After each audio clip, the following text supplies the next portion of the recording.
হিন্দু ধর্মে পূর্ণিমা তিথিকে অত্যাধিক শুভ বলে মনে করা হয়।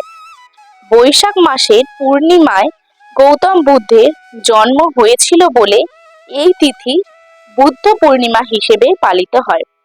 জানুন বুদ্ধ পূর্ণিমার দিন কোন নিয়ম পালনে লক্ষ্মী লাভ হতে পারে। বুদ্ধ পূর্ণিমায় যদি এই পদ্ধতিতে পূজা ও দান করা হয়, সাধারণ দিনে করা পূজা ও দানের চেয়ে 10 গুণ বেশি উপকার পেতে পারেন আপনি। শাস্ত্রে বলা হয়েছে বুদ্ধ পূর্ণিমায় গঙ্গা স্নানের বিশেষ তাৎপর্য রয়েছে।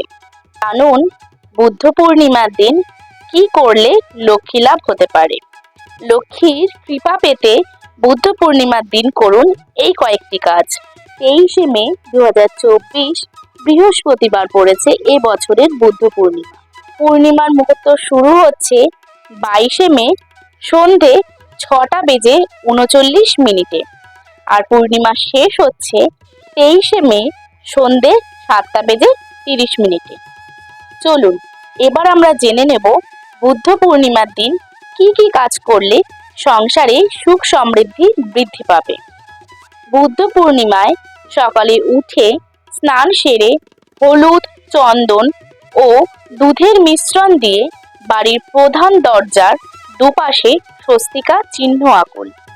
এই দিন ভোরবেলায় গঙ্গা স্নান করে সারাদিন উপবাস থেকে রাতে চন্দ্রদেবের পূজা করুন। পূজা শেষ হওয়ার পর ব্রাহ্মণকে কিছু দান করলে সুখ শান্তিতে বাড়ি ভরে উঠবে। এই দিন বাড়ির ঈশান কোণে ঘিয়ের প্রদীপ জ্বালুন।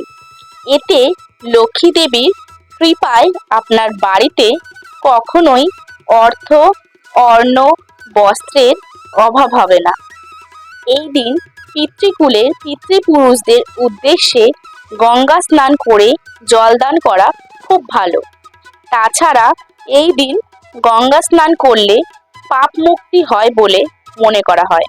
বুদ্ধ পূর্ণিমার দিন যমরাজের পুজো করলে অকাল মৃত্যুর ভয় থেকে মুক্তি পাওয়া যায়। এই দিন গরিব দুঃখীকে অন্ন, বস্ত্র, ক্ষমতা অনুযায়ী অর্থ দান করুন। এই দিন পশু পাখিদের খাবার ও জল খাওয়ানো খুব শুভ। বুদ্ধ পূর্ণিমার দিন সূর্য অস্ত যাওয়ার পর একটি অশ্বত্থ পাতায় চন্দন দিয়ে মনস্কামনা লিখে সেটি গঙ্গায় ভাসিয়ে দিন। এতে মনের ইচ্ছা পূরণ হবেই। বুদ্ধ পূর্ণিমার দিন ঘরে বুদ্ধ মূর্তি ও লাফিং বুদ্ধ মূর্তি স্থাপন করুন। এতে ঘরে সুখ শান্তি ও আনন্দে ভরে উঠবে। বুদ্ধ পূর্ণিমার দিন হনুমানজির মন্দিরে ঘিয়ের প্রদীপ জেলে মনের ইচ্ছা প্রকাশ করুন। বুদ্ধ পূর্ণিমায় বাড়িতে আনুন 5টি জিনিস, দূর হবে কাঙাল দশা, সাক্ষাৎ লক্ষ্মী আসবে আপনার ঘরে। শাস্ত্র মতে বুদ্ধ পূর্ণিমায় পিতলের হাঁটি আনা অত্যন্ত শুভ। প্রচলিত বিশ্বাস অনুযায়ী বুদ্ধ পূর্ণিমায় বাড়িতেই পিতলের হাঁটি আনলে সমস্ত দরিদ্রতা দূর হয়, পরিবারে সুখ সমৃদ্ধি বজায় থাকে, পরিবারের সদস্যদের মধ্যে ঐক্য বজায় থাকে, পরিবারে কখনো ধন বৈভবের অভাব হয় না।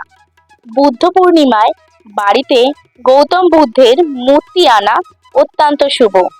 এর ফলে পরিবারের সদস্যদের সৌভাগ্য বৃদ্ধি হয়। এই পূর্ণিমায় বাড়িতে আনুন সোনা রূপোর কয়েন। বিশেষত রূপোর কয়েন অত্যাধিক শুভ শক্তি বহন করে। যে রূপোর কয়েনে লক্ষ্মী গণেশকে খোদাই করা থাকে তাই কিনুন।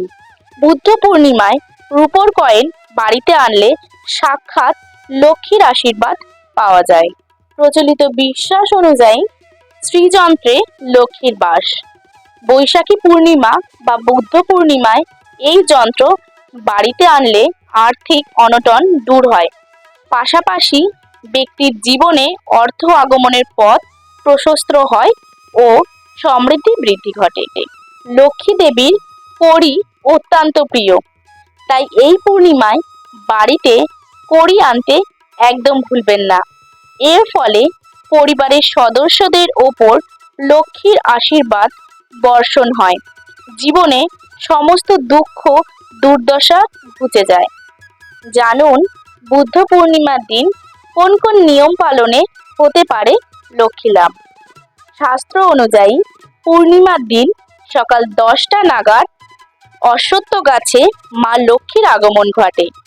এই দিন সকালে অশ্বত্থ গাছের তলায় কিছু মিষ্টি এবং পানীয় জল অর্পণ করে ধূপ ধুনা জেলে লক্ষ্মী পূজা করলে দেবীকে নিজ গৃহে আমন্ত্রণ করার কথা শাস্ত্রে বলা হয়েছে। বুদ্ধ পূর্ণিমার দিন শিবলিঙ্গে মধু ও কাঁচা দুধ, বেলপাতা এবং ফল দিয়ে পুজো করলে মহাদেব সন্তুষ্ট হন। এই দিন সাদা চন্দনে জাফরান মিশিয়ে শিবলিঙ্গে প্রলেপ দিলে পরিবারের কলহ ও অশান্তি দূর হয়। বুদ্ধ পূর্ণিমার দিন বাড়ির প্রবেশদ্বার আম পাতা দিয়ে অবশ্যই সাজাবেন, এতে বাড়ির পরিবেশ শুদ্ধ থাকে। সুখী দাম্পত্য জীবনের জন্যে বুদ্ধ পূর্ণিমার দিন শারীরিক সম্পর্ক থেকে নিজেকে বিরত রাখুন। এই দিন আমিষ খাবার, মদ্যপান ও তামাকজাত বস্তু সেবন অনুচিত। এই কয়েকটি নিয়ম পালন করলেই ব্যক্তির ওপরে লক্ষ্মীর কৃপা সর্বদা বর্ষিত হয়। বুদ্ধ পূর্ণিমার দিন লক্ষ্মী পূজা করলে তা অত্যন্ত ফলদায়ক বলে মনে করা হয়। হিন্দু পুজো সংক্রান্ত এই বিষয়গুলি করলেই লক্ষ্মী দেবী আপনার ওপর প্রসন্ন হবেই। সকালে স্নান সেরে লক্ষ্মী দেবীর মূর্তিতে রোজকার পুজোর মতোই পুজো করুন। লক্ষ্মী দেবীকে লাল চন্দন, লাল অক্ষত, লাল কাপড়, লাল ফুল, মৌসুম্বি ফল, মিষ্টি নিবেদন করে পুজো করুন। লক্ষ্মী দেবীকে দুধের ক্ষীর নিবেদন করুন ও কনকধারা স্তোত্র পাঠ করুন। পূজা ও মন্ত্র জপের পর ঘিয়ের প্রদীপ দিয়ে লক্ষ্মীর আরতি করুন। আরতির পরে সম্পদ ও সুখী জীবনের কামনা করতে গিয়ে পূজা আরতিতে করা ত্রুটির জন্যে ক্ষমা প্রার্থনা করুন।